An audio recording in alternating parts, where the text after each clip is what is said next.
Chelsea are spending money on everyone. You're next. They're really going hard in this transfer market and have spent more than the rest of the top 5 leagues. Yes, Chelsea have spent more than La Liga, Serie A, the Bundesliga, and Ligue 1. One club spending more than 4 entire leagues is really insane. There are plenty of reasons to be worried about that. The ever-growing financial disparity between English clubs and the rest of the world isn't slowing down now that Chelsea are running riot as well. But from Chelsea's point of view, is this a great rebuild or a scattergun approach that could come back to bite them? Hey fellas and ladies, I'm Adrian and welcome to Rabona TV. If you're new here, be sure to subscribe for plenty of content weekly. We just did a big player bio on Mihailo Mudryk, super in depth, and we'll have more of those, plus roots of the rivalry returning as well. Videos on Real Madrid, a certain player's stint at Barcelona, and a certain Italian manager are all coming in the next week or two, so do stick around.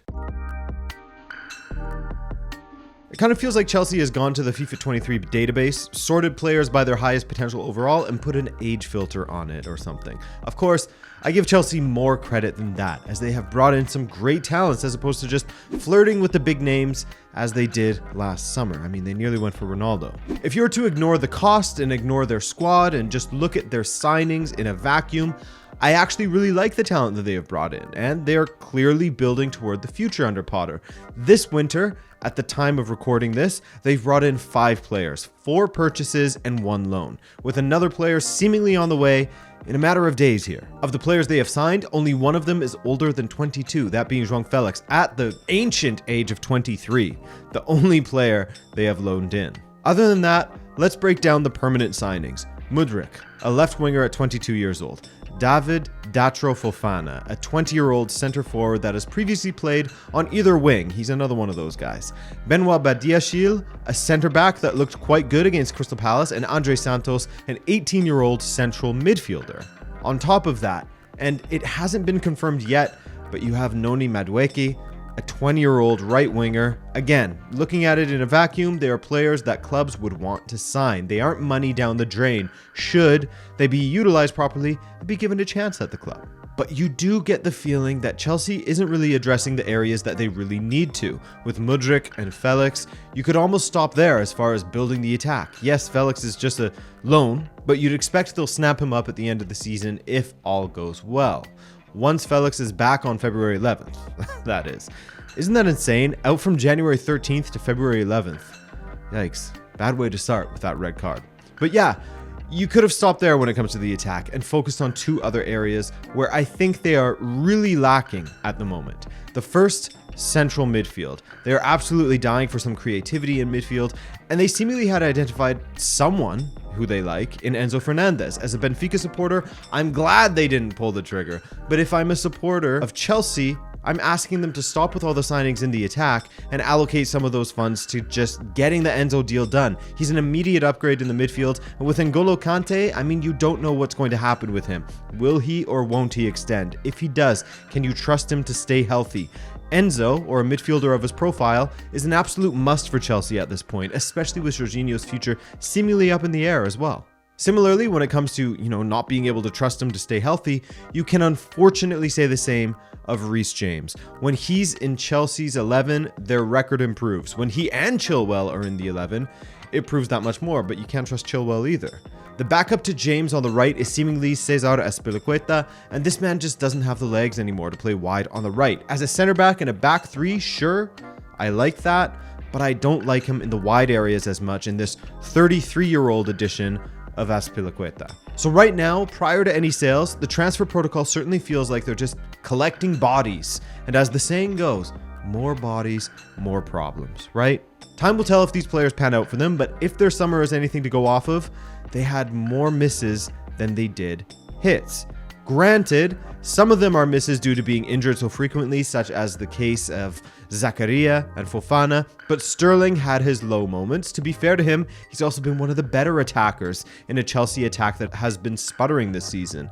And Cucurella is looking like a £60 million mistake as he now finds himself behind Lewis Hall in the pecking order. Hall is an 18-year-old central midfielder. That's a rough indictment of that big money left back.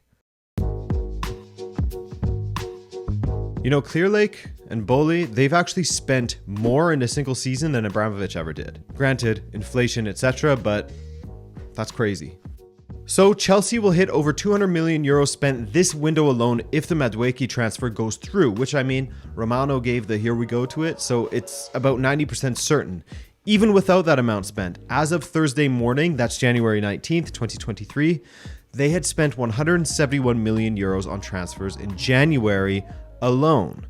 Now, what gets very crazy is comparing that to the amount that has been spent on transfers by the Bundesliga, Liga, Serie A, and La Liga. Chelsea has spent more than all of them. In fact, hold on to your butts, but they have spent more than all 4 leagues combined, spending 3 times as much as them.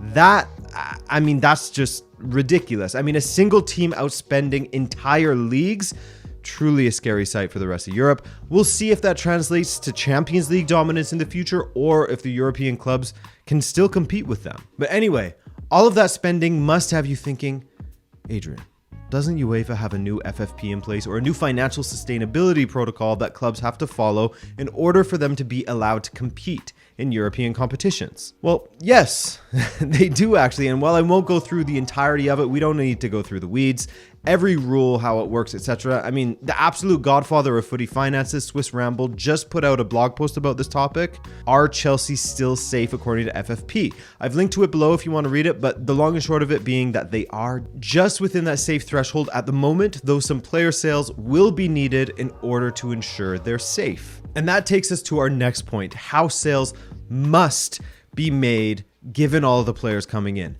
Let's just take stock of their attackers for the moment, both at the club currently and returning or joining them next summer, like Nkunku, Lukaku, Broja, Aubameyang, Fofana, Havertz, Nkunku, Felix.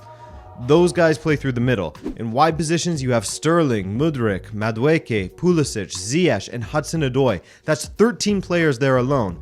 Hell, if Potter really wants to get crazy with playing people out of position, he could field this team right here and have 2 subs to boot still. So you see what I mean? You simply cannot have this many players. You are absolutely bloating your squad and paying through the nose. And if you don't make sales, then you may breach the new financial fair play regulations. Yes, England has their own financial fair play regulations, but they are far more lax than UEFA's. And UEFA's are more lax than they were before. So to still fall outside of them, wow.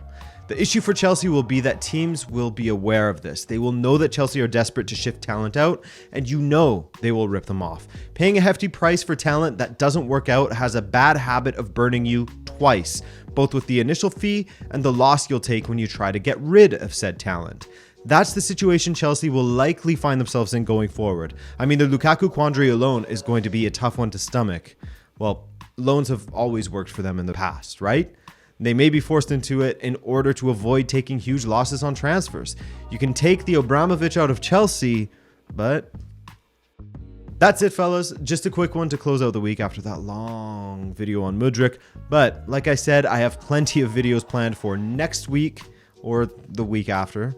But I want to thank you guys for watching. Drop a like if you like the video. And other than that, ciao.